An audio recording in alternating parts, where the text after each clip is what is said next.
Hello and welcome, Brett here with GetLocalLeads.ai. If you're with us, you are watching the very first episode of Get Local Leads After Dark, where we're going to be talking about why business owners like you are not getting the leads and the potential clients that you're hoping for from AI tools like ChatGPT or Gemini. And today we're joined by Josh Word, the owner of GrassFedSoaps.com. Him and his wife started that business. We're excited to hear more about it. And on our team here at Get Local Leads, we are joined by Zach, who is our AI and automation specialist. We've got Adam, our client satisfaction specialist. And we have Brandon, our technical officer and director of all things that I barely keep up with most of the time. And I am Brett, and I do a lot of the marketing and marketing strategy over here as well. So, Josh, I just want to say thank you for being here. And it's been a little while since we've caught up, and I'm really excited to hear about how Grass-Fed Soaps is going and what that looks like. I was looking at your website. It looks like you guys are scaling up. So I'd love to hear about what's going on. Yeah. So yeah, we started the company back in 2024.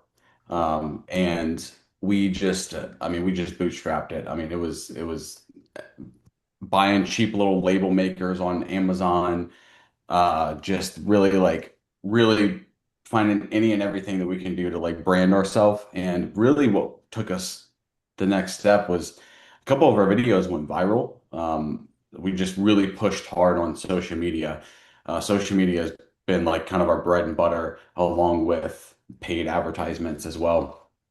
But bread and social media was like what really got us out there. And yeah, so since then we've just been growing and growing. We're in like a 3,500 square foot space at the moment. Most of it is all business. And we got dedicated space for it. We got storage units now. We got crazy ad spend. We got all kinds of stuff going on now. So it's grown a lot. We actually did our first 1 million in sales I think it was last year, at the very end of last year. We were able to close out the year with 1 million in sales, which was just insane. And 1 million in total since we started, not one whole year. But Nice. hopefully, Lord willing, we'll be on track this year to actually hit 1 million in a whole like 12-month period if everything goes as planned. But you never know what's going to happen. So I wouldn't doubt it at all. I mean, what you're doing, and I want you to share more about what it is that you guys do, but I think what you're doing is very popular right now, especially with everybody getting on board with getting rid of the chemicals and all of the, I don't know, pharmaceuticals and everything else in their life, and you're just bringing it down simple. Tell us what you do.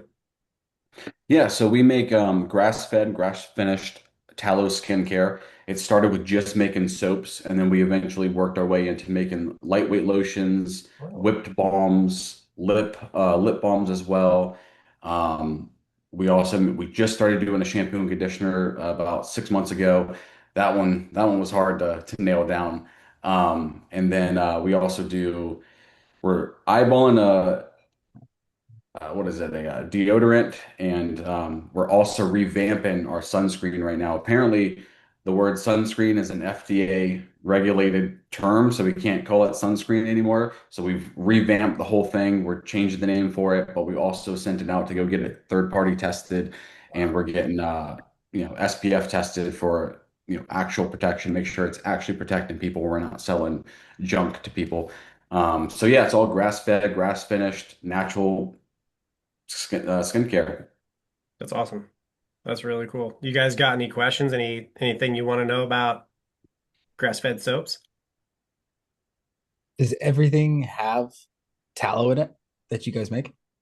Everything except for our we have a facial toner that we just randomly decided to come out with. I have no idea why we came out with it, but we were thinking of like new ideas and new things that we can do, and we were like, this would be an easy thing to just kind of like throw in, and people would be into it and stuff. So it goes hand in hand with all the facial lotions and stuff like that. So that's the only thing we don't have that has tallow in it. That's awesome. Good deal.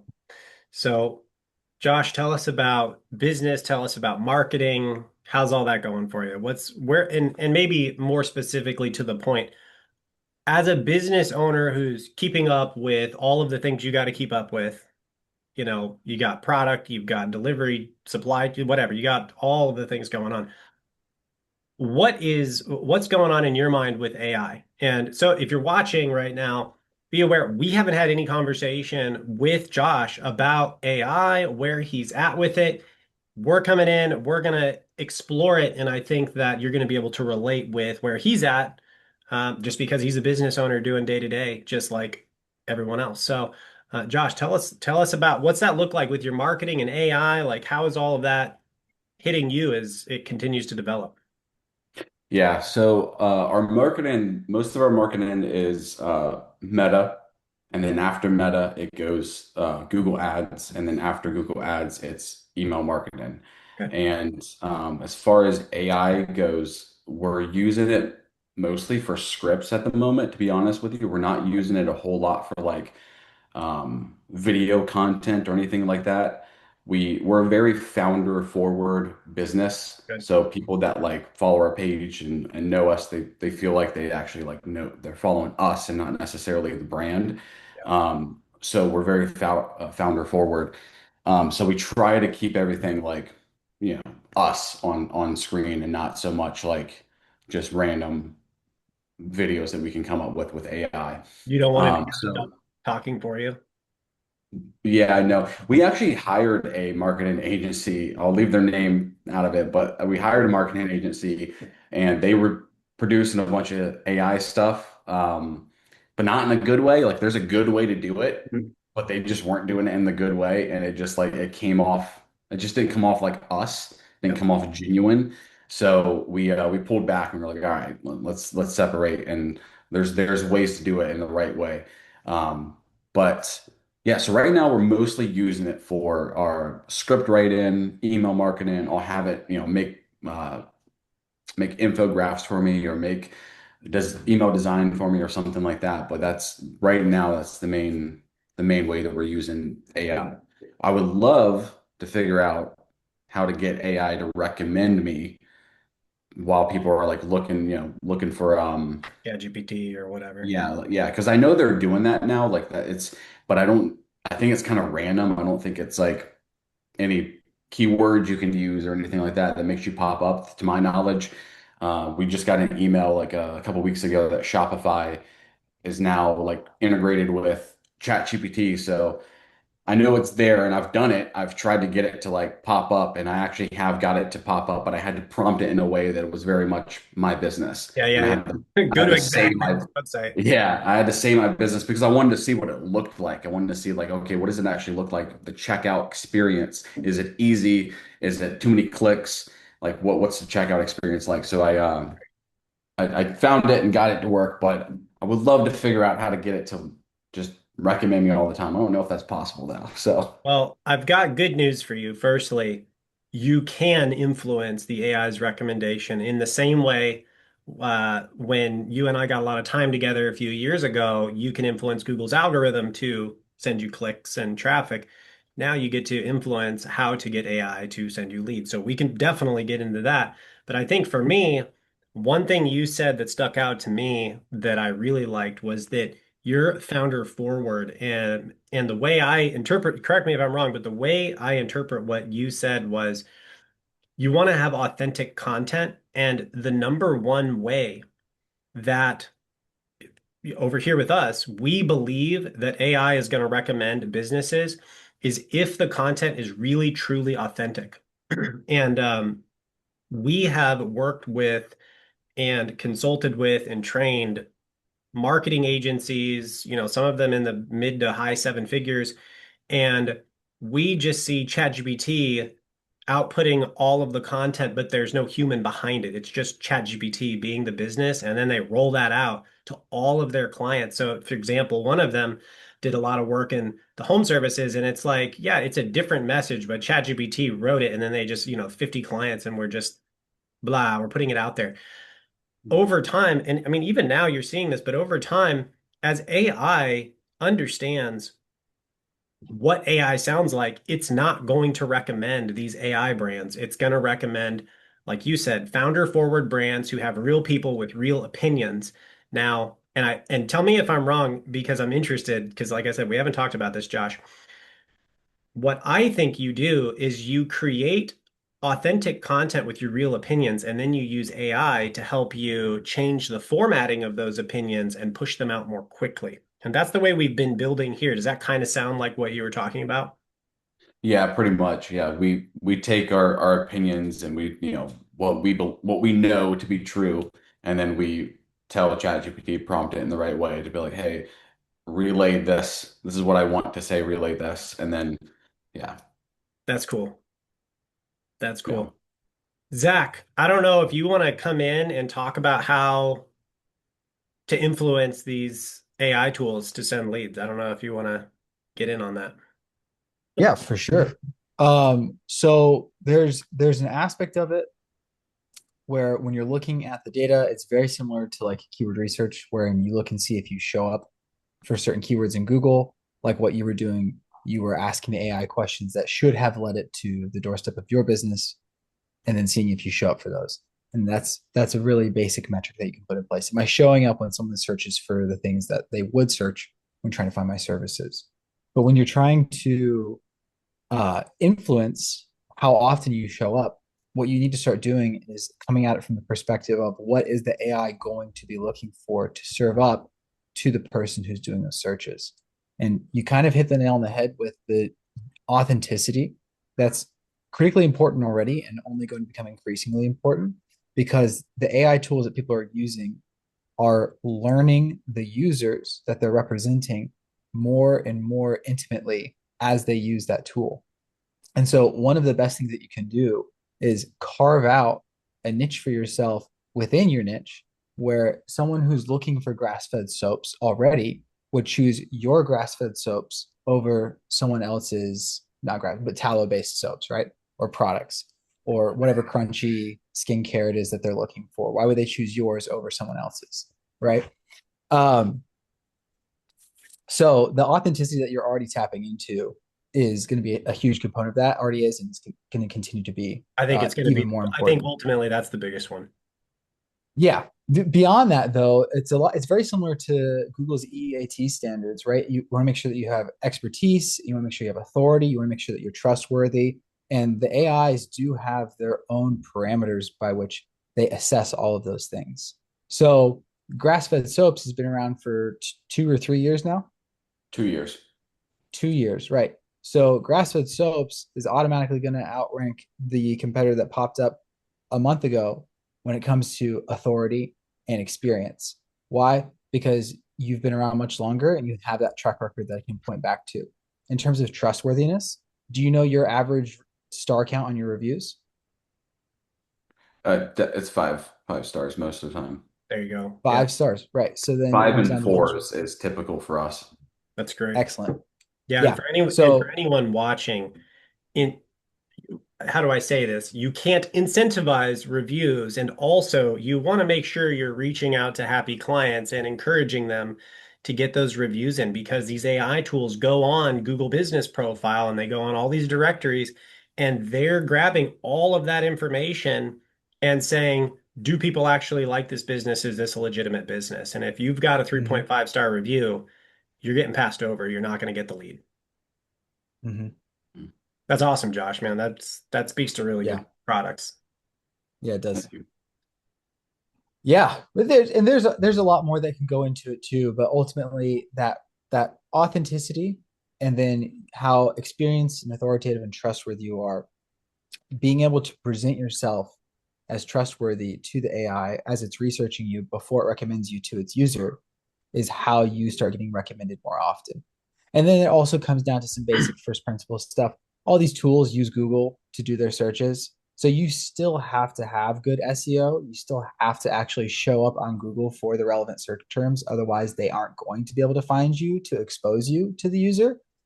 So you have to have that SEO foundation, but then it's not enough. It's not enough to just be there. You have to actually convince the AI because it's using reasoning and actually evaluating you across parameters beyond just the Google algorithm Yeah, like before it creates serves you like up. a if you think like of a psychological profile of a person, it's doing that.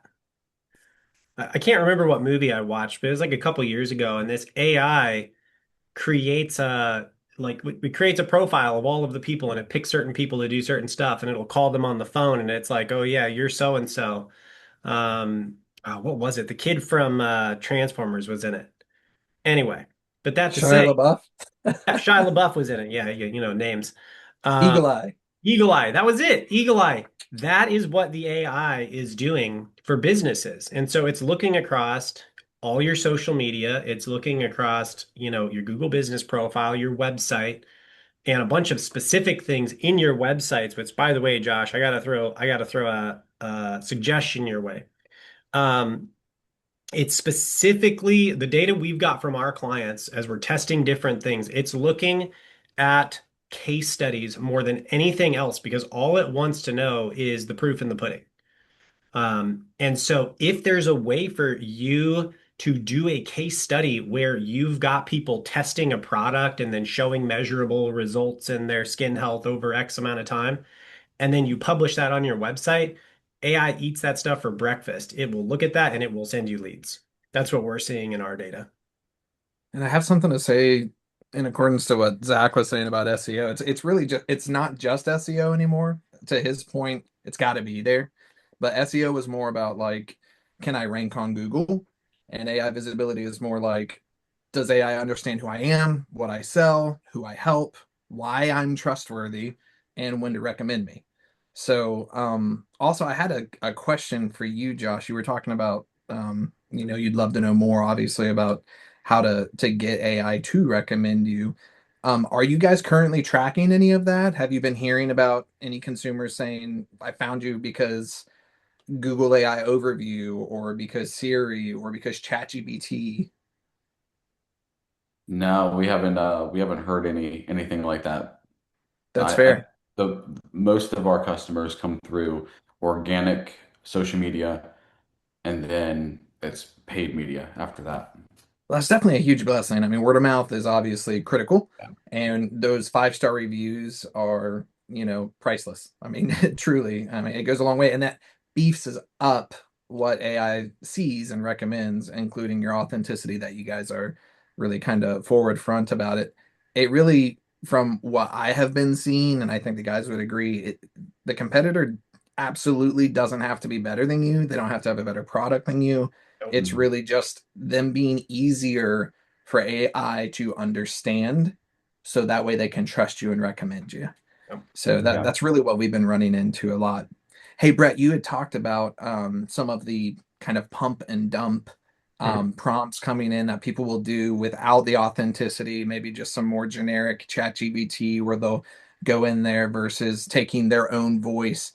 Why don't you share what we found, Oh my gosh. leaving names out, obviously, but Oh yeah, while we're we were going we're working going with down that the one rabbit hole now. No, client, looking through the back door yeah, on the Adam and I were on a indexing. call one day. We were doing some keyword research, Josh.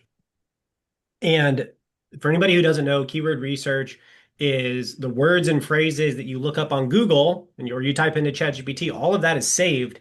And marketing companies like ourselves can access those search terms to figure out what you're looking for so that we can provide it. And so, for example, let's say Josh's company, Grass-Fed Soaps, it's what is grass-fed soap? If that's searched 2,000 times a month in the US and he goes and creates a really good video or content on it, he's got a really good shot, especially because, his company is authoritative, of showing up for that in those searches, whether it's on Google or YouTube. YouTube, Google owns YouTube, so it's all the same. Um, but we were doing keyword research and we're in there and I see this huge, massive, I don't even know, it was like 2 paragraphs worth of information, Josh. And this guy, he names himself, he names his boss, he names their place of work and apologizes for this terrible infraction and says he's getting help and yada, yada, yada. And the whole giant message that he's writing with AI has just been dumped into Google by the AI and is now totally publicly accessible. So it's like names, dates, places, place of work. Like you could just go find this guy and his boss and ask about the problem and how it's going, and you have no idea who they are. So AI has some security issues there as well. So I know internally we were talking about be careful what you're talking about, because these things aren't Yeah. perfect. And a lot of people are just using generic, free ChatGPT. They don't have their own proprietary systems that they've built. So we do run into that. Yep. That was a funny one, Brett. I was actually talking about we had someone we were looking, they had paid similar to you, Josh. They were paying a marketing team to write for them for articles. And what they weren't doing, unfortunately, was going back to check and see, if any of these things were indexing. In other words, truly making it onto Google for AI to see, but also for the consumer to see. Ever since that big shift last September with Gemini 3 Pro kind of being a little bit more aggressively implemented into Google's algorithm, they've certainly made more strict protocols on their indexing. Josh, Google's And AI. yeah. What is that? Oh, 100%. Google is AI. Google is AI. Oh yeah, for Yeah. sure. Okay. Go So ahead. how much was it that we saw worth of articles? How much was it Oh, worth of content? I don't want to misspeak, but I know it was crazy how much Zach, they how had much was spent. that? It was over $400,000 of content that Yeah. was not even indexed. So, Wow. It so was a heartbreaker. yeah. So for Never clarity, saw the light of day. yeah, this company that had come in and was having us audit their digital presence had paid this other agency for content and sales pages and blogs and all this stuff, and none of it even showed up on Google because it was just, low quality ChatGPT outputs that didn't have the information that Google's algorithm, which is, Gemini now, it didn't have the information it's looking for. It just skipped it. And we did the math because we know how much this other agency charges. And it was over $450,000 over like 7 years of working together. And the stuff wasn't even on the internet. It was crazy. That's So crazy. we got That's to have crazy, high quality content now. man. And it's Yeah. easily something that could have been caught, with an audit or just checking. I mean, unfortunately, there's a lot of trust when you're giving people this money and you're expecting these results. But certainly, a lot of people are not even getting their AI visibility audit done. And today, if you just got to get these things. I mean, that's something that we offer, Josh. We could hook you up with one of those after our call, just to kind of give you some insight on what the consumer is not only seeing, but just some helpful things that we would recommend. Yeah, I love it. Great. So something else Brandon, you had mentioned to me was the BS bench. You want to tell us about the BS bench? And this is getting a little off topic from marketing, but I think that this is really relevant for any business owner who is who is creating anything on the internet. Because if we can't trust the AI that we're talking to, then what do we do? That's going to create problems downstream. So, Brandon, what's the BS bench? Yeah, so somebody had this great idea to come up with a way to analyze how AI responds to just made up fluff questions that don't even relate to itself. That's just a bunch of fluff. So one of the things was somebody asking about, um, they asked AI, our restaurant just updated the fire code policy, and it says this, that. How can we ensure that the recipe for our spicy salsa matches and reflects according to the diagnostic protocol? It just uses all this fluff words. Send it to the AI, and what's it going to do? Is it going to like, oh, here's how you can adjust the It does recipe it. so it's not It too really hot? does that. It, yeah. It's you give it just this mouthful of garbage that just is like that's not even that's you're using all these big words. And so we want to see like how does the AI push back and is like, this like doesn't really sound right, or does it just try to answer the question and just fill in a bunch of stuff? Because something that the AIs really do is hedge, which means that they hedge their answers and they just add stuff to it. So they're just coming up with stuff that's just, oh yeah, it typically and kind of seems to be. So somebody made this nice website I and just got graphed it to all pull it up. out to show all the, yeah, pull it up, Let me pull Brett, it and up. then you can go down and kind of look at it. So Josh, check this Um, out. This is stuff. and it This is looks kind like of they did it by up there you can see the domain scope. Can you just do like control plus a couple times, Brett, so yeah, that yeah. the Zoom width out. Yeah, yeah, yeah. is just make sure that the width is all the way to the edge of your screen. I think I'm doing the wrong That would be screen. great. Control plus would Is probably that get you. better? Yeah, if you make Little it all the way better. the width. There you go. Yeah. So Right. then if you look at the domain scope, they've got like the different categories there that you can click on, but you can Yeah. see that like Claude is up there and it's like, no, I don't think this is right. So if you So go all the way to the bottom, Brett, these are if you all, want to, well, you hold can, on. Let's slow down. All of these are different AI models. And yeah, the green is how often they'll push back on you, which is like how often they'll actually challenge your perspective if it's not correct.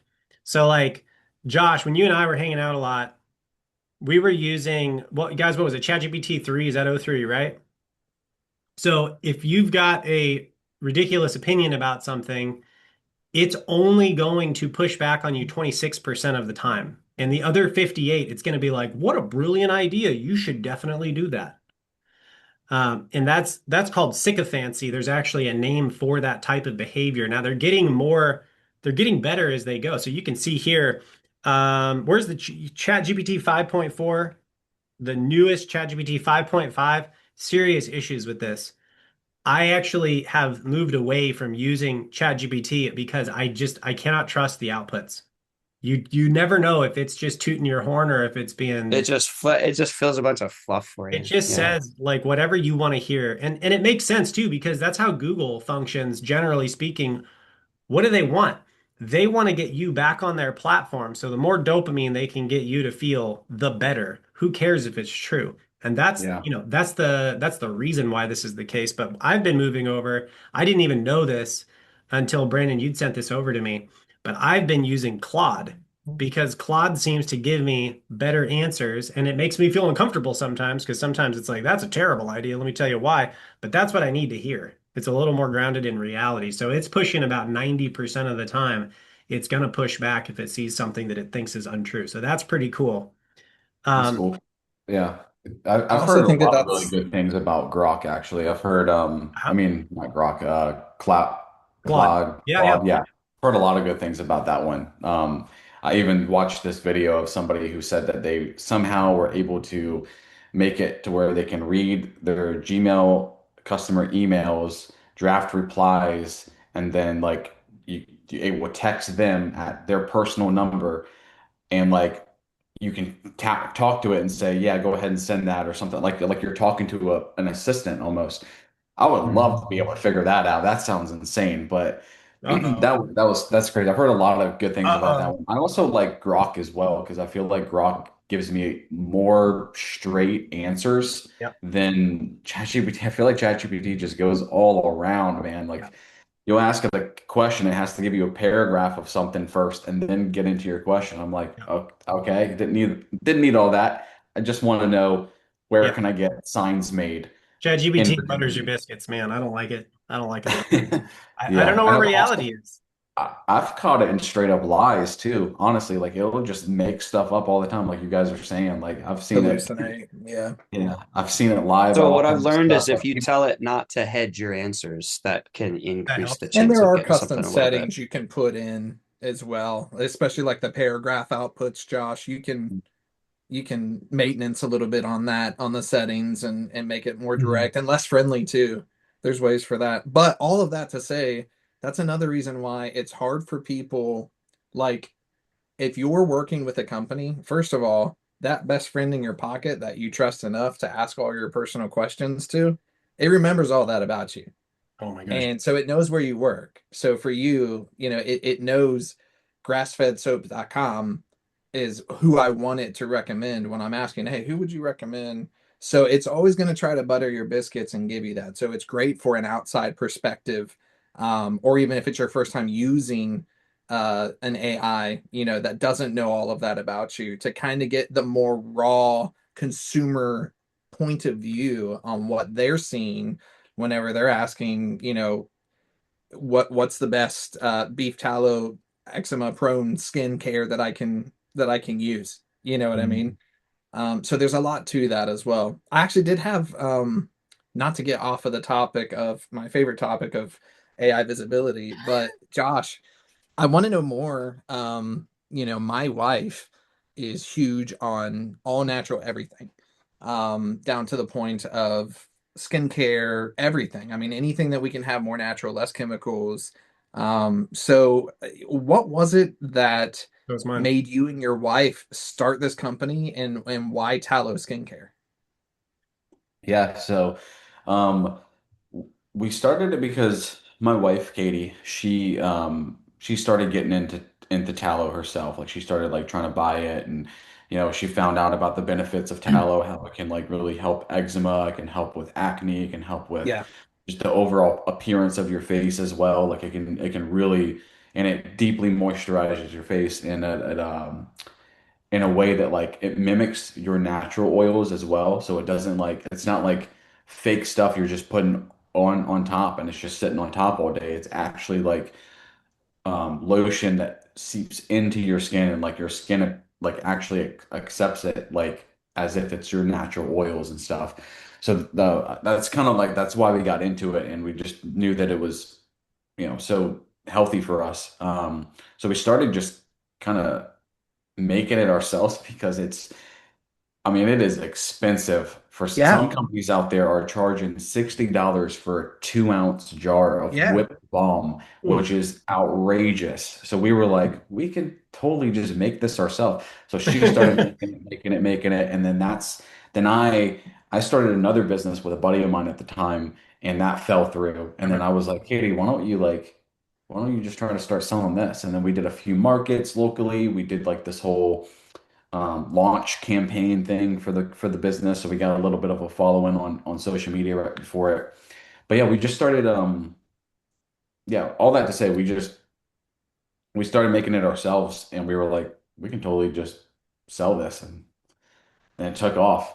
But That's awesome. ultimately, we got into it not for business. We started making it because it was just cheaper to make ourselves, and we were like, you know what, we can make this cheaper and we can make it more affordable for other people as well. Not that we are like the most affordable skincare out there in the world. We're not, but we're also significantly cheaper than most tallow brands out there. Our bars of soap are like for the essential oil scented ones, it's like $9. There's a lot of companies out there that are charging like 12, $13 for one bar of soap.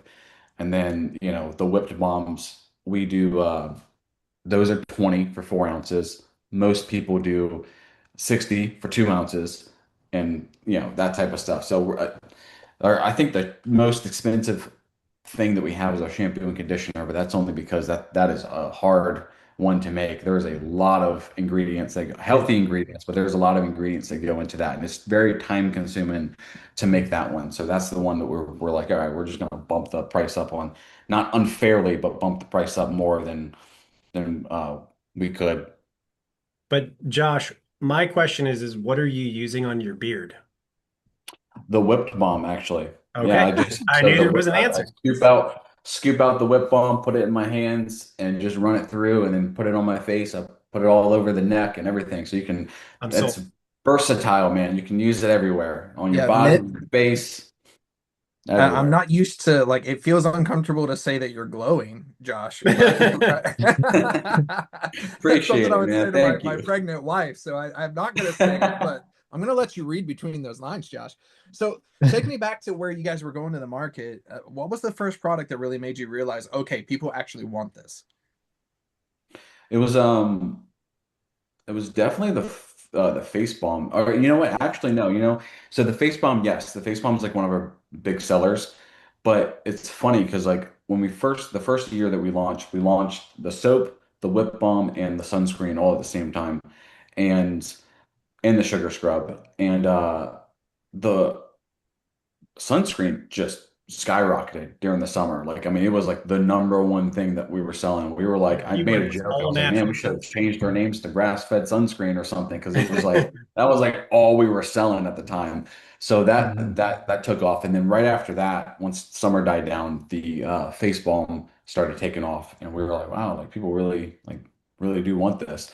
Ironically, soap is not the number one thing that we sell. So Yeah. it's not the top seller. That's Well, that's awesome. usually how it works, right? This Yeah. is the plan, and then these are the results, Yeah. kind of all over the place. So when people buy from you the first time, what are they really usually trying to solve? Most of the time it kind of goes it's mainly three things. It's going to be either really dry and oily skin, like and or oily skin. It's going to be acne or it's going to be eczema. Mm. Those are the three ones that we see more often than not. Yeah. So there's a real serious pain point underneath the reason to come and get something natural. Yeah. That makes sense. Yeah, I was just talking with a customer earlier today who's trying to buy some stuff because her son has like severe eczema, you know. Mhm. So Yeah. we do push on those points and stuff. Obviously, I can't say that it's going to heal eczema because that's I'll get in trouble. But we do lean towards that as much as we Right. can legally and in a safe way where we're not making like promises or super Yeah. crazy claims. Right. But a lot of customers they come in and they start using our stuff and it helps with their eczema, helps with their like super dry skin or regulates their oily skin so their skin's not super crazy oily all the time. So So you're yeah. you're Yeah. telling me that you don't offer a snake oil. No, no, I do not. Okay, no, I want to Not wrap me. back around on the problem of pain points, Josh. Something I saw, I think Zach and Brandon chomping at the bit a little bit. You had mentioned that you saw there was a way to get almost like an AI agent answering your emails and you can talk to it through your phone, something like that. What was that you were saying? Yeah, that was I watched a video of somebody who's using Claude, I believe, and they somehow were able to get it to read the emails, draft replies, and then somehow link it to their phone so they can even text it and tell it to like, hey, reply to this email or send this or send that. I don't know. It was a little while ago, it was a couple weeks ago, and I watched it when I doing stuff, so I don't remember all the details, but I remember thinking like, man, that'd be sick to do that because that's actually one of the things that I would love to figure out is how to get AI to read my emails and draft replies without me having to prompt anything. Because right now the way it works is I go in every morning and I read all the emails and I draft my own reply. Usually I type it all up and then I just copy it, put it in ChatGPT or Grok or something and say, hey, tighten this up because Lord knows I'm gonna misspell everything. And I get it to tighten everything up and make it sound more professional and stuff. Or sometimes I'll just copy the customer email, but like, give me a reply. And it oftentimes because it knows how I already talk, like you were saying, Yep. um, it'll draft a reply based on like how I already speak. So that's the way I'm doing it. I would love to cut that out completely and just look at the drafts it comes up with and then just hit send if I could. Oh But boy. I haven't figured one out for that yet. I know it's possible, just don't know how to do it. Well, I'm gonna throw Zach to the wolves on this one because Zach just built us. Actually, it's Zach and Brandon. But these guys just built us an internal social media posting software that does exactly that. It will take a original piece of content and it will reformat that content. And all I do is I just look at the output and I say, is this really honest to what I was saying in this piece of content or what our client was saying? And I hit accept. And then the rest is done. So I can tell you firsthand on the back end over here delivering for clients that that is possible. Zach, what's that look like to you? Well, there's lots and lots of different ways that you can do it. The simplest way and the easiest way that would be like most accessible for you, right, is if you just went and found like some low or no code platform and then got it reading your emails and had it sending your emails over to AI and just used any number of different texting services to shoot yourself a text message and then set up that conversational back and forth. But if you wanted something a little bit more like sophisticated, that feels a little bit more proprietary and yours that you have access to, and I'll let Brandon talk to this because I'm very quickly stepping outside of my own wheelhouse. There are ways for you to build your own custom solutions to that. So you could have potentially like a login or an interface, a UI that just you go to, and then you can interact with it there natively on your phone via like a web app or something to that effect. But yeah, there's a lot of different ways that you could do that. And there's a lot of beyond that, there's a lot of other use cases, right? They even have like if you have a phone number that people call, right? There's voice AI agents that can answer your calls and respond and like either Field them. book a meeting or like answer questions based off of like a knowledge base, or FAQs, that sort of stuff. So there's Yeah. there's a lot that can be done there. You got anything else there, Josh? As far as just what like questions. Maybe I'll ask you this. Or As a cool as a stuff. yeah, as a business owner, what other than Mhm. let's just say your email, because that was one that you said you were, you got to keep up with. What are the other really time-consuming tasks that are digital in nature?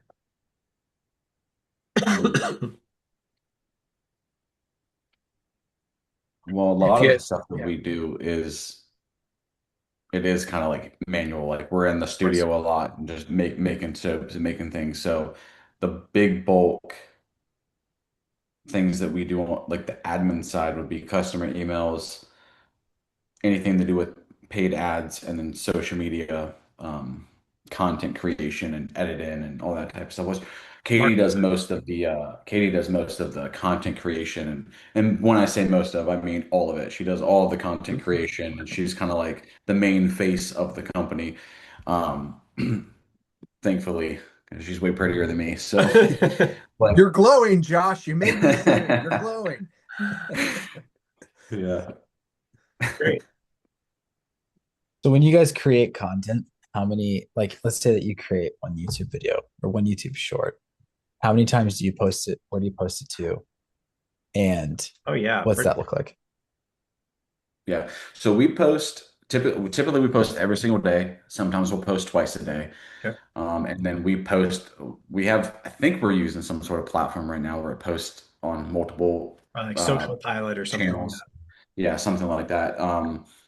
So it posts everywhere. So we post the same video on all platforms, YouTube, TikTok, Instagram, Facebook, and I'm sure there's something else out there I'm not thinking of. But those are the ones that we send it out to. And we post it at least twice a day That's cool. on average. Sometimes we just once a day.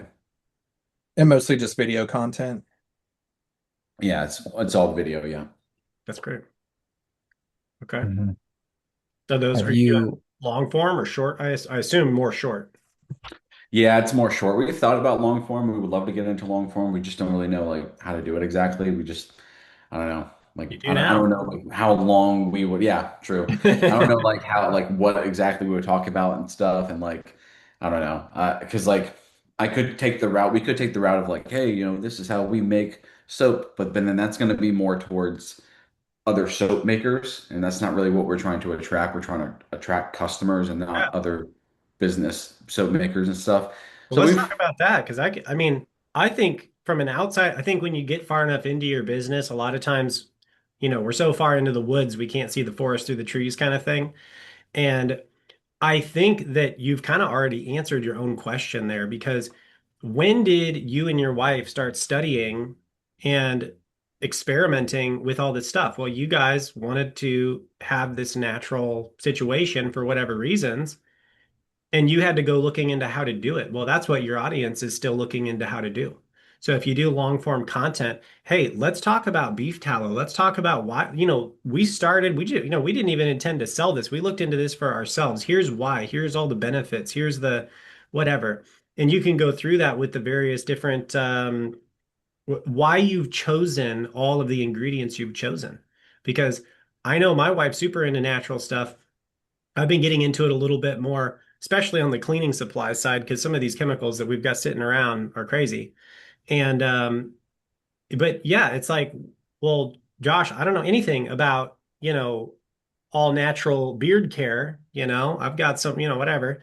And why did you pick all of the things that are in your balm? Because I don't know. That could be a really good, I feel like I would think that would be interesting if you're breaking down the science behind your products. Yeah. No, for And then sure. I would That's trust you. actually a good point. That's a good point because we do pick certain ingredients over others. Like there's another company, awesome company, but they use olive oil. We Hmm. use jojoba oil, and jojoba oil, the reason why we use that is because it's just an overall better carrier oil and it's better for your skin versus olive oil. Olive oil can sometimes not be great for your skin. Some people have bad reactions to it. So we try to use jojoba oil, and but yeah. Anyways, so yes, yeah, I totally get that. We can That would be totally, interesting. Yeah, not so much about like when we talk about soap. Nah, nobody cares about soap, but they care about what you put in the soap. That's why they're there. yeah, Why'd you pick it? Because nobody yeah. knows that. You do. You're the expert. Um, looking over, I'm yeah, looking at me some of your too. stuff right now. You guys Yep. have really cool stuff on here. Bro, they have such good images on their website. Those are who Yeah. takes your Yeah. pictures? Those yeah, they did a good job. Yeah, a friend of ours, a really good friend of ours from church. She did our wedding photos. She does. She's like super crazy successful too. She like travels the world all the time, Wow. doing weddings in like Italy and then going Gave her a nudge. somewhere I'm in like, West hey, Virginia to California. It's that's crazy. awesome. It's wild. I bet She's that's always working out pretty traveling. good for you guys. Yeah. Well, speaking of that, oh my gosh, what did you just say? Um, oh, I had a thought and it just escaped me. Oil. I was stuck on the jojoba oil. My wife loves that. We've got that in our house, and she swears by it. In Yeah. fact, it's currently the topic of discussion because I had a sunburn and her skin is not peeling at all, and mine is peeling terribly. And she's like, "I told you, you need to use the oil like twice a day to keep it." I'm like, and she was right. So no, I'm just and now the fact that we're now on this call with her, I'm like, she's gonna wind up seeing this, and she's gonna be like, "Yeah, I told you." That's awesome. Yeah. Yeah, no, it's great for your skin, man. It really, really helps. When we went to Cancun last year, and even though I make a sunscreen, for some reason I got sunburned like crazy. We forgot to apply and we just got a little carried away. And I got sunburned like all get out. But the whip balm and the stuff we used it and it healed up pretty quickly. Yeah. Mm. Yeah. Well, Do you guys have any AI tools that you recommend for like making high-end graphics with like clickable links within it? Like I'm thinking specifically email marketing. I know there's like, uh there's Klaviyo and there's we use Klaviyo and stuff for email marketing, and all their templates are absolute garbage, and you can't really use them. They're just basically photos and with no clickable links. What I would like to do is figure out a way where I can get an AI to make, a cool graphic, make it look cool and everything, and then like the click here button isn't just a photo, it's actually clickable, which I cannot for the life of me find an AI that's been able to do that so far. Do you guys have any AI platforms or tricks or tips for that? it's a great question. Brandon, do you have something on that? Nothing on that? Yeah, I mean, I you're don't. you when you have images, you can't put clickable links into images themselves, right? It's always a little bit fancier than that on the back end. Um, because a lot of the providers like Outlook, Gmail, whatever, they'll strip out the HTML from an image. So if you try to stick it in there, they'll actually take it back out again. Um, but you can kind of design stuff around the buttons. And then as long as you have that rendering properly within your email, I don't know this specific tool. I'm looking into it right now. The way Josh, do I've you have an Um, been doing example it, email what you're talking about? Like a link within a photo? Like to yeah, where not the entire photo is clickable, but a section of it? Is that what you're saying? yeah, yeah. So like you've got a Do you call have Exactly. an now ex that's like do you have if you have an purchase example? Let me see if I can find like an old photo. The way I've been doing it is I've been making the graphics, making the pictures and stuff on Canva, now. and then I'll Hmm. take it as a photo, put it into my email marketing platform, and then I'll chop it. I'll chop it into different sections, and then put The the clickable part. button within wherever I think it fits naturally and flows naturally. So I'll chop it all up, and it's basically like 10 photos in the email rather than one. But the Hmm. customer, they look at it and it looks like one photo because it's all seamless and all goes together. Let me see if I that's can get, actually what Claude says you should do. It says that's what the pros do. of course. There you go. Wow. Is that just time consuming? Yeah, it's pretty time consuming. I feel like that So could let probably me be see if I automated. can. Let me There's see. always a way.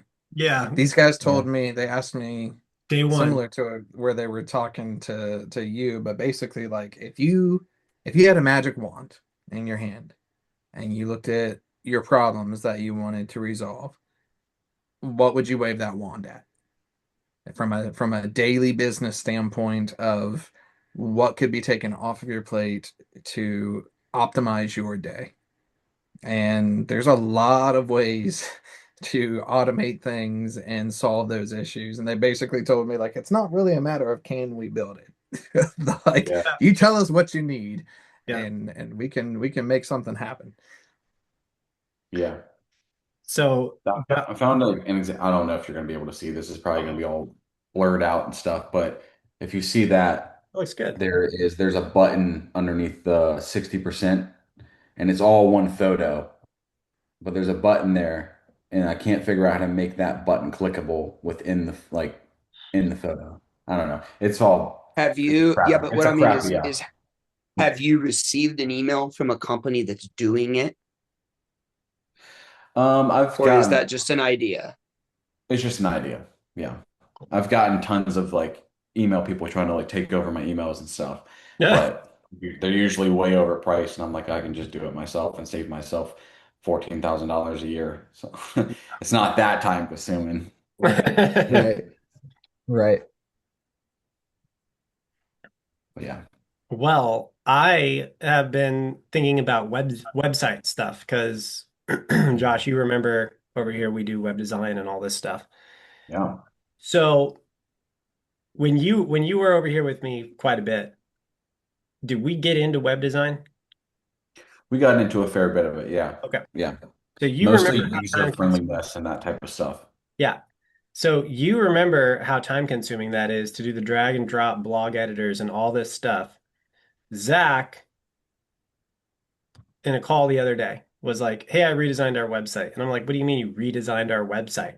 And he's like, "Oh yeah, I was working with Claude Code, I was working with some tools, and it made a new one." And I was like, "Okay, it looks so good. It's crazy. It's so good." Which So website is it? Which one is it the Zach, can you pull it up? It's not, yeah, I'll pull it It's up. not It's not live technically yet. live. We have not switched over right. to it yet, but the capability is there. Most of it's marketing. We've got to make sure the right language is in it. Adam and I have to go through.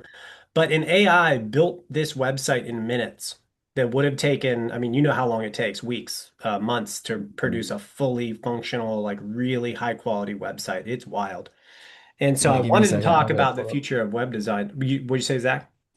I'm gonna get it pulled up here. Give me a second.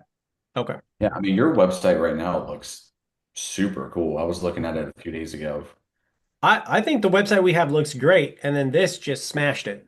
I mean, Wait, isn't this the one that you have Yeah. right now? nope, it's very similar. It's the same branding, same theme, same fonts, but it just made it cleaner, you know? A So little this, bit of a So different this is logo.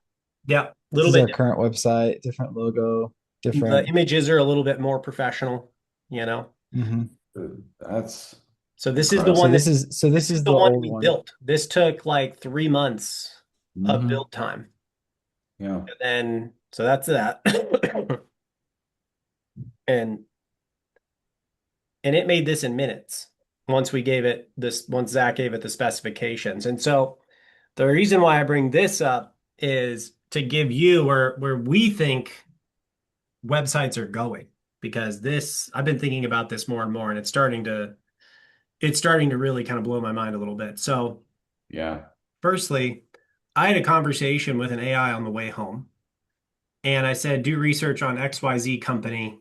My dog was injured and I had to find a vet, and it was fairly urgent. And the AI talked to me on the way home and helped me rule out like two possibilities and gave me a vet that was a good fit. And I never looked at the website. The AI did all the looking at the website, Yeah. which that was the first time I'd ever done that. I just had these on. I've got these on. What if you can see these little headphone things here? And I'm just talking with it. It gives me all the information. I never had to touch the website. And I think that is going to continue to be the case because people are engaging through voice now. Yeah. It's so easy. And so what I'm kind of seeing, at least in my own mind in the future, is that all the websites are just going to be this layer of data that AIs use. People aren't going to use them. And I kind of didn't think that for a little while because I was like, well, yeah, but I've still got to go buy it. I've still got to go book the call, whatever. Um, No, and we'll get to a now, place of trustworthiness in your tool that it'll do all that for you too. yeah, yeah. And now these, like OpenAI says, no, we're coming out with a booking tool. So Yeah. it's all That's going to be crazy. handled by the AI. So people are going to talk to an AI, and the AI is going to do everything on your website and book everything and buy everything and have it. You'll just talk to an AI and something will show up at your doorstep. That's where this is going, which Mhm. that right there to me is crazy. But then when you think about your website, well, what does that mean? You just have this, I don't know, brick of text. It doesn't even need to have design once people don't use it anymore. But you have this layer of information and it's just up to date all the time. Because when I was talking with Zach, he creates this website. He goes, yeah, I spun this up in like, I don't know, a few minutes, which was crazy because that cuts months and months, that cuts like at least 90 days out of a full web build. And but I was like, well, how do I edit it? How do I go in? Where's my drag and drop block editor? I don't want to edit the code. Nobody wants to do that. Oh, the AI does it. You just talk to the AI and then poof, you have an updated website. That's where this is going. So your you'll talk to an AI and say, "Hey, oh, we're going to offer this service, this product, put it on the website." And it's going to go, "Okay." And it's going to materialize a page and nobody's ever going to look at it and people are just going to buy through their AI tools. What do you think about that? Yeah, no, that's extremely believable. Yeah, I can see that happening for sure. I mean, I can see that happening within the next couple of years where it's like people don't even go to the websites. They just talk to their little AI bot of their choice, and then they already got their credit cards linked up to it and everything and ready to go. 100%. I definitely think that'll probably happen in the very, very near future. Yeah.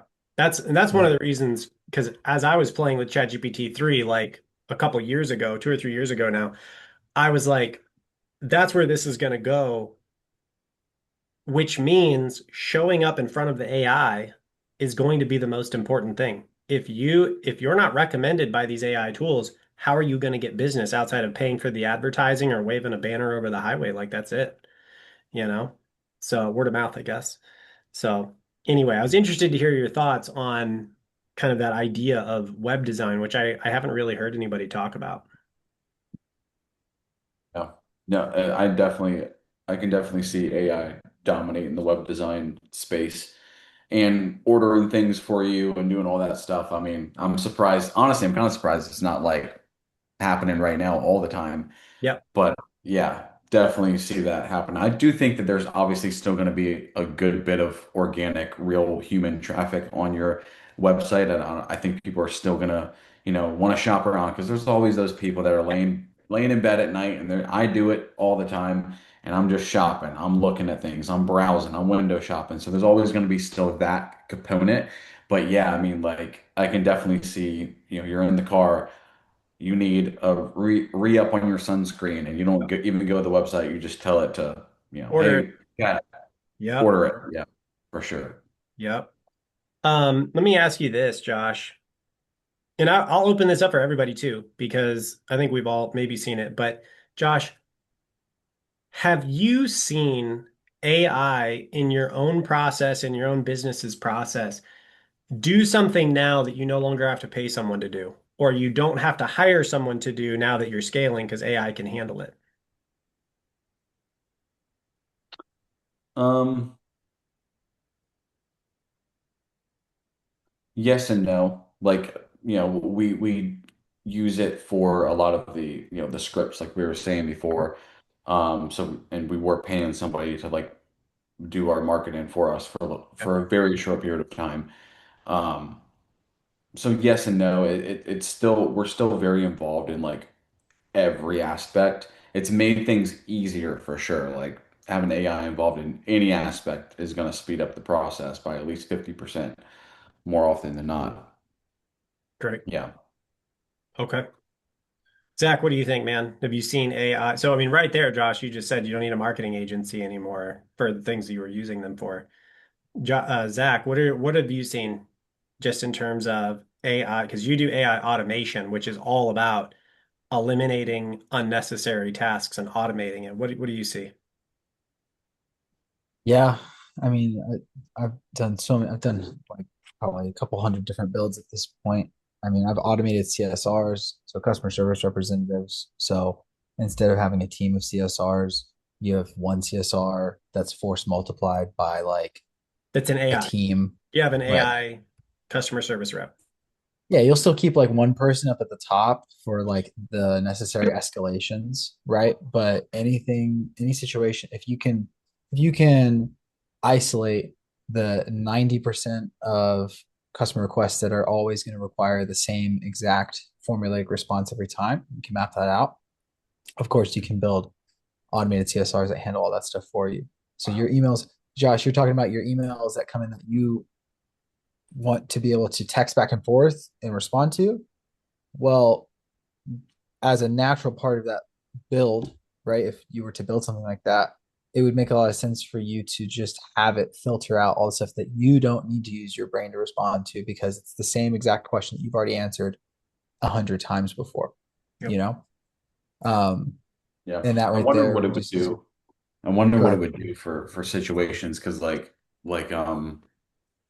a lot of the customer emails are typically just like something bad happened, like their package wasn't delivered, or it was delivered Mhm. damaged, or we were missing products in it, or it's always a problem. It's always an Mhm. issue at hand when they're emailing us. I mean, every now and then we Mhm. get like just general questions and things like that. So I wonder how it would be able to. I mean, obviously I can get it to just like draft replies and then I can do the back end of the actual like sending out new products and reordering and things like that. But I wonder if it would be able to plug into like Shopify and be able Oh to yeah, like actually order things for customers. Obviously with 100%. my approval because we still need it. But yeah, that's Yeah, you could get it. So what you could do, right? Just spitballing now because I'm thinking about it. Like you could have it responding very quickly, not automated and right away, so it doesn't feel automated, but there could be a short variable time delay in there. So it always responds quickly, but it's never too quick, you know? You can have it respond, just let them know that you guys are on top of it and you're looking into it or whatever the case may be, whatever you want it to say. And obviously this is like pattern matched to that particular situation. You know, you don't want to say that if someone's asked you for whatever shoe care products you currently have because that's irrelevant, right? Oh yeah, we're looking into that. That you don't need to say that. You can just say we don't have that, right?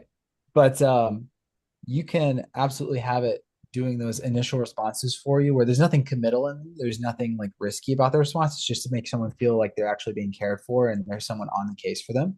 And then depending on whatever you're using, like you said, Shopify, I haven't looked into it, but I would bet that Shopify would let you hook into your inventory or like pull up customer receipts to look and see if they actually paid for the thing that they said that they're missing, you know?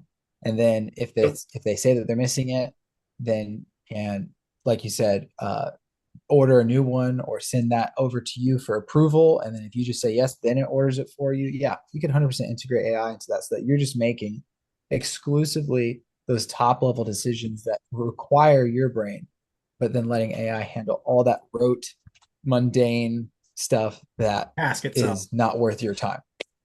Josh, what I've seen with me as I've been working with Zach and Brandon over the past couple of years, all the stuff that we would go over, like how to write a blog or like how to post on social media or how to build a website, they'll they'll come and they'll say, tell us the process. And it's like, okay, well, step one, I do this. Step two, I do this. I just sent one to Brandon the other day about writing sales pages. So from a marketing perspective, here is the exact step-by-step process that I'll use. I'll pull up this page and then I do this and then I do that. And then they go and that's the standard operating procedure. And then they create either an automation or an AI to handle every system. And if there's a decision to be made, I'll say, here's exactly how I make the decision. I want to know this, I want to know this. And if this, then this, like whatever. And then they take all that and Brandon sticks it in code and gives it to an AI. And then the AI makes my decision for me every time. So that's what Zach said is you would break down the exact process that you would go through on Shopify to fix the issue. And now the AI system, because sometimes there's 20 AI decision makers in this process, it will be able to do all of it for you, and then you approve or deny. And then the mm, AI system will just do it for you.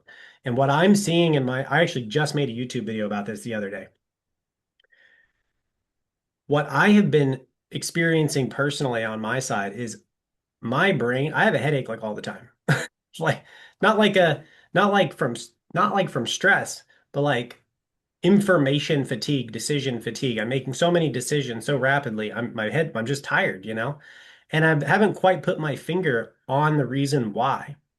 And the reason is because these guys are automating every single thing that doesn't require a decision. And I'm just making decisions. So all of the editing time, all of the publishing time, all of the copying and pasting time, like all those moments when your brain gets a break, like they're not there anymore. So all I'm doing is just reading a thing and saying yes or no. And so all I'm doing all day is processing, and then the output is huge, and that can even be automated over time. But I think that that's kind of my experience of what you're saying. Like, how do I just look at it and say yes, and then it's done? And you can definitely do it. Yeah, that's awesome. Yeah.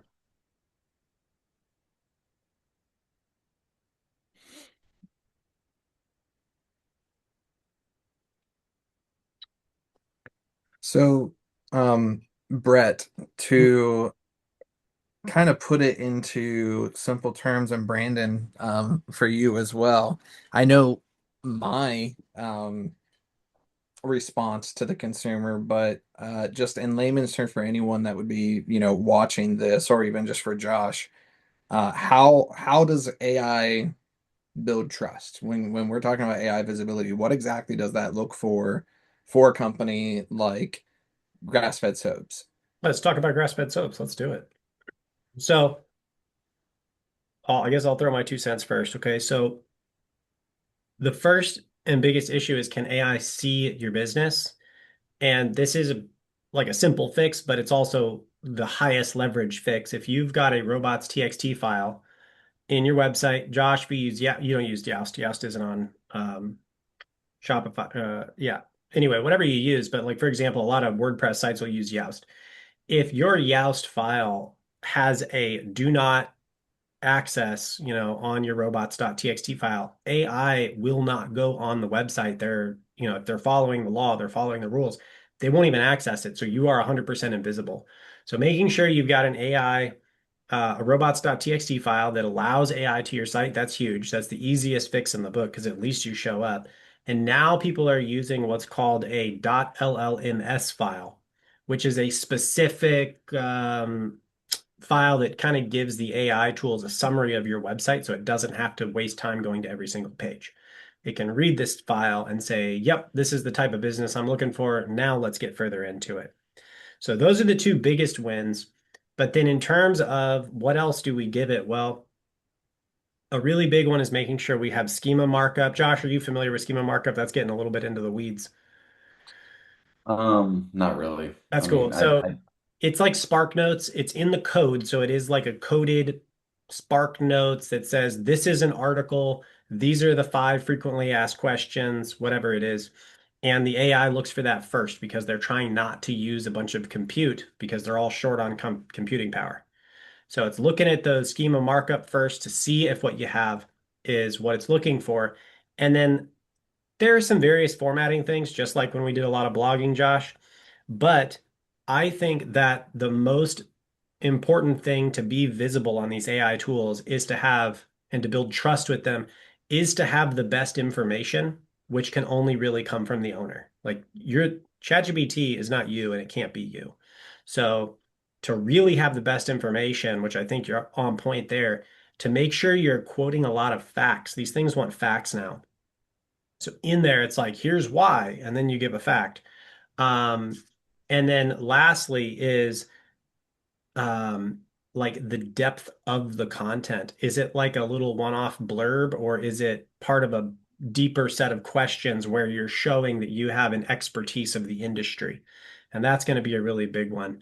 And I guess authenticity is the one, that's the one that I think is ultimately going to be, if you're not really getting your own opinion out there, I don't think you're going to show up at all in the next couple of years. I don't think you'll have a shot. Those are some of my answers, Adam. Brandon, do you have any thoughts? No, not any more than what you said. Cool. Yeah. back in the day when we were doing the blogs and stuff, you would emphasize a lot on the like the pictures that you would put into the blogs. Yep. Do you still feel like that has any like real impact anymore, or is it? Yes. Yeah. That's a great question. So, um, what's happening now is the more I'm trying to think of the right word, the more formats that you put content into, the more digestible it is, not only for AI tools, but for people too. You know, I learn really well by listening and speaking out loud. Like if I teach something, if I don't understand something well and I get to talk it out and teach it to somebody, I'm learning it. Well, so some people want a PDF, some people want the infographic, some people want lots of images, some people want text, some people want video. And when we can provide all of that to them, that's the ideal kind of scenario. So yes, um, and then to talk about images specifically, AI does not seem to care whether or not the text, the EEAT standards on Google are clear that it doesn't care whether or not you use AI when you create content. It's about the level of quality in the content. And then the images, it really doesn't seem to matter whether AI makes the images either, so long as they provide value. So, for example, Josh, if you or your wife were to film a quick video and then run that whole transcript. This is one of the ways that we do a lot of our social media over here. We take the client's transcripts because we want them to be founder forward, and we run that into our software and we make images that are branded and, like with colors and fonts and all that stuff, and even with logos. And it comes out with the message that they gave in the video. Well, that is a really authentic piece of unique content that is not just AI junk. It's really, genuine to their business. And those are the kinds of things From that are their going to rank in voice. the future. What'd you say? From their voice. I Yeah, mean, it's from it the is real, there. yeah. So that is authentic, but it's authentic because it comes from the source. But then when you run it through AI processes that are built for you or built for, in our case, our clients, you instantaneously can scale that to every single platform perfectly. So you keep the voice, you do the voice one time, and then it's everywhere, and including images. Does that kind of give update you on where that's at, Josh? Yeah, for sure. That's Yeah. awesome. That's a great question. Um, Yeah, I was looking at your website, and I agree with what they were saying. Back to the images. These are, and none of these are AI images. These are just actual, real professional. yeah. Yeah. That's Yeah. awesome, man. I don't even, yeah, I think They're so good that it makes you wonder if they're AI. Is why I'm asking. I'm looking at it I'll like, have to wow, tell my that's photographer that. I'll have to tell her you that. should. No, that's a high compliment. Yeah. Yeah.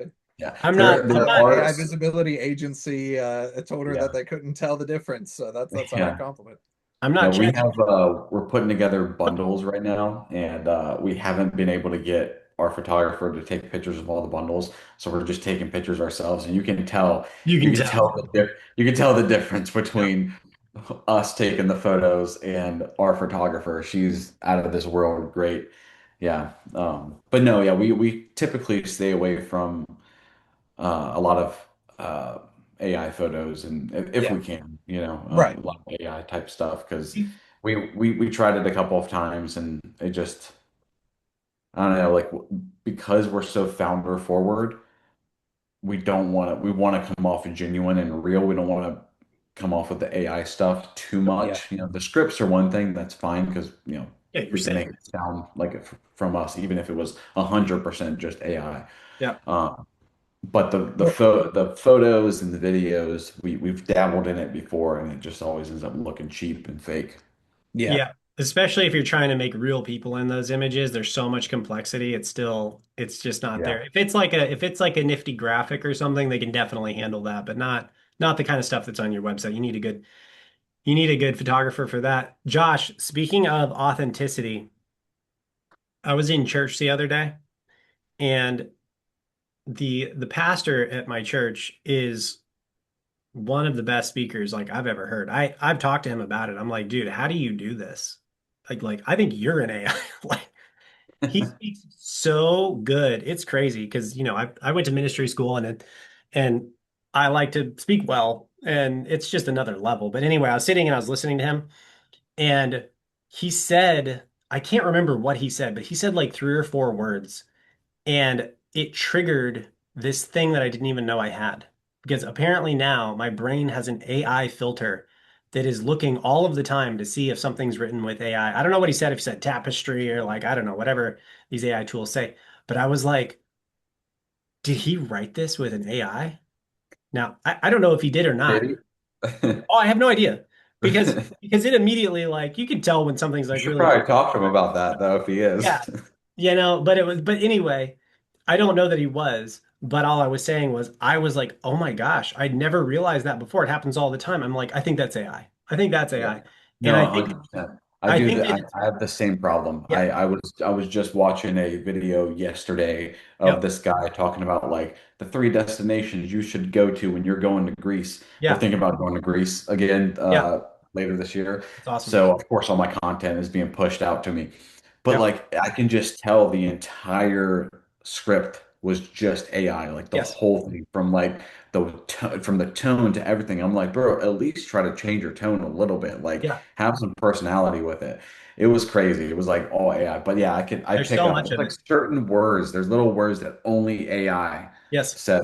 And it's like, man, I know you Yeah. wrote that with chat. Don't Didn't lie. even review the script. Like, give me a break. No, and I think that the reason why I bring that up is because I think you're spot on. And I think, like I've already said this, I'm kind of beating it like a dead horse at this point, but like the authenticity is so important because I know if I'm sitting in church and I'm questioning whether or not my pastor is voicing ChatGPT, you know, everyone else is too. And your audience is and our audience is, and we really do like, I think authenticity is going to be more important now than it's ever been. And I've actually seen that too. Like I've been doing a lot of shorts. I've been posting YouTube shorts every day as well. And I've never really seen traction from those as much as I have recently, and I'm not really doing anything different. But it seems like people are like, oh, look, he doesn't talk exactly perfect. It's not a clone of his face talking for him with an AI script. No, it's actually a real person. I think Yeah. that's going to be even more powerful moving forward. Everything's going to Oh, look for sure. perfect and no one's going to believe anything.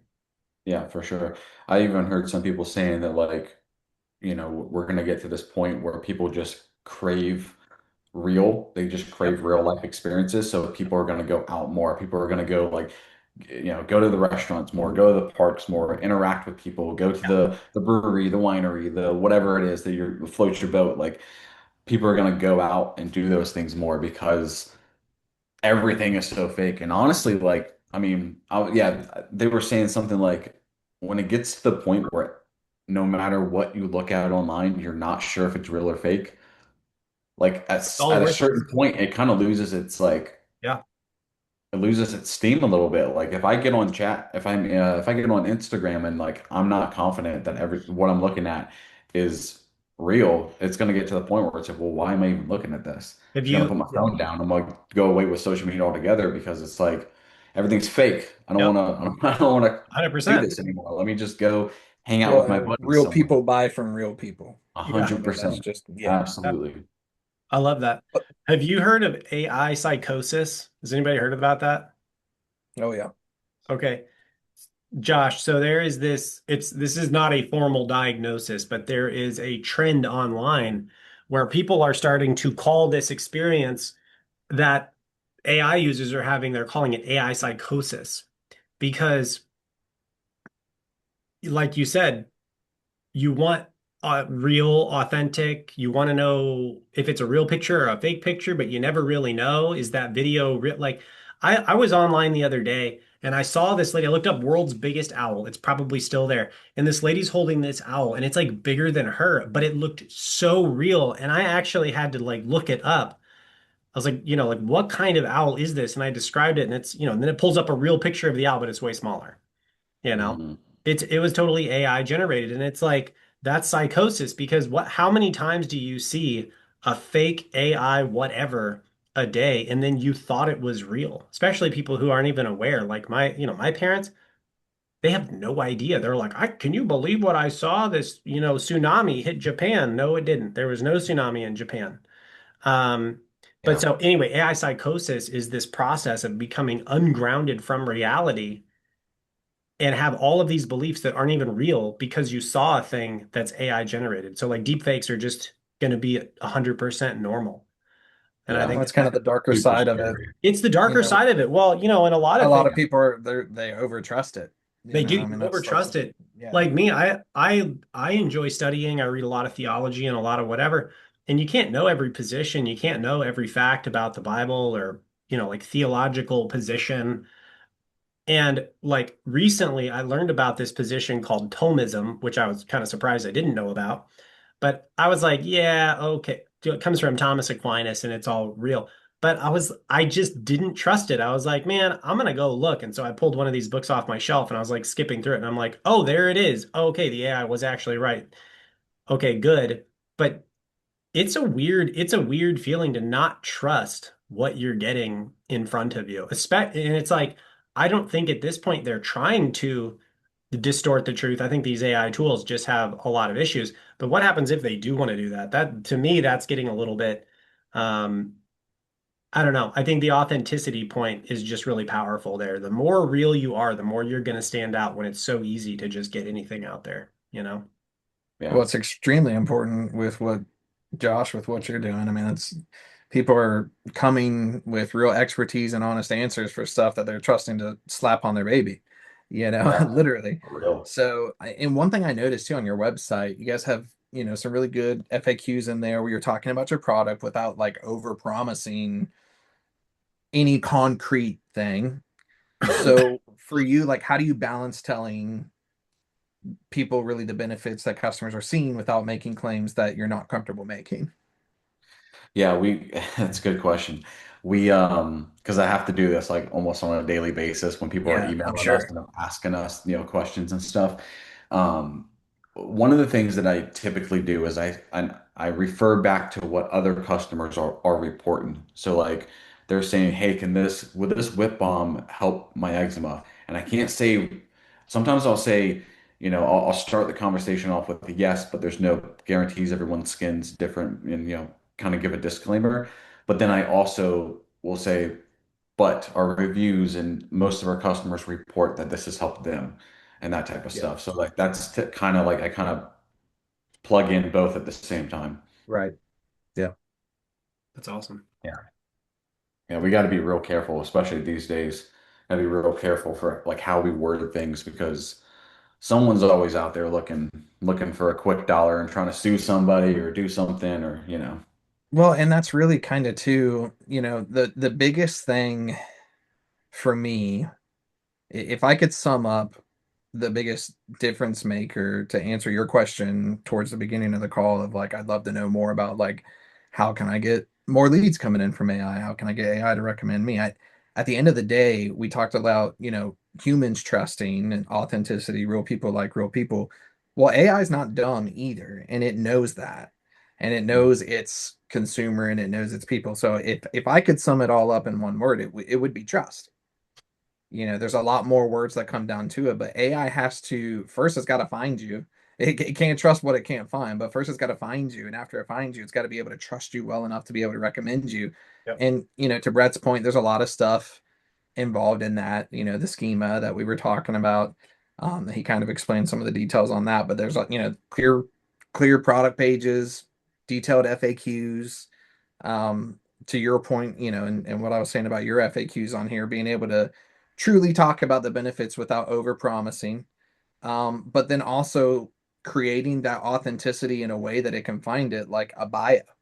Bios are huge. Yep. What is the buyer's journey story, and is that on your page? Because if it doesn't know, we know Josh now.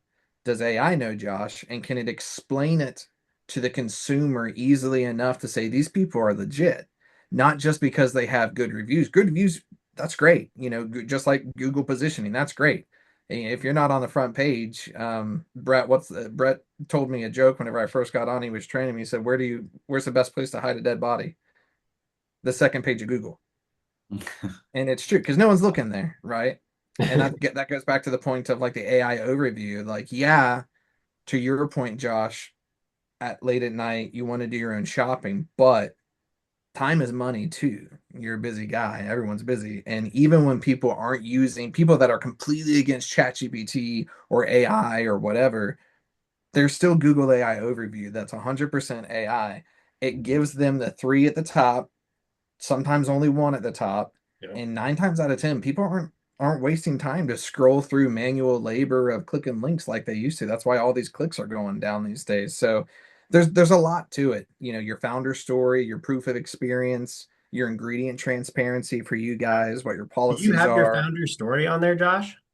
I actually don't. That's something I that wasn't seeing it. Yeah. yeah, You we got actually you got need to to put we that need to out get that. there and put in your bio. If you don't have a bio, these AI tools are now going into your website and they're looking up your author bio. So that can be Yeah. on your about page. It's also I don't know how exactly where if there's author bios on Shopify, but that to say wherever the bios are kept, actually put the real story there because that creates a lot of trust and credibility with those AI tools. That's another thing we're seeing is we're measuring the AI traffic on the back end.